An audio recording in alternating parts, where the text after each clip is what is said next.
நசையில் பதிவு செய்யப்பட்டிருக்கிற ஹதீஸு நீண்ட ஒரு பிரார்த்தனை, அற்புதமான பிரார்த்தனை.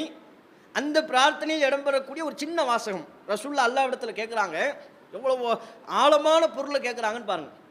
அஸ்அலுக்க கலிமத்தல் ஹக்கி ஃபிர் ரிதா உல் கதப். இறைவா, நான் கோபத்தின் போதும் சரி, நார்மலாக இருக்கக்கூடிய நேரத்திலையும் சரி, உண்மையை மட்டுமே பேச வேண்டும் என்பதை உன்னிடத்தில் கேட்கிறேன். பாருங்க, யாரெல்லாம் நான் நார்மலாக இருக்கும் போதும் அப்பவும் உண்மையை பேசணும், கோபப்படும் போதும் கலிமத்தல் ஹக், உண்மையின் வார்த்தையை, சத்தியத்தின் வார்த்தையை நான் சொல்ல வேண்டும், அந்த வாய்ப்பை எனக்கு தா என்று நபிகள் நாயகம் ஸல்லல்லாஹு அலைஹி வஸல்லம் அவர்கள் அல்லாஹ்விடத்தில் கேட்குறாங்க. ரசூலுல்லாஹ் எதை பிரார்த்தனையாக கேட்டார்களோ, ஏன்னா ஒரு மனுஷன் கோபப்படும் போது உண்மைக்கு மாற்றமாக பேசுவான், மனமுரண்டாக பேசுவான்.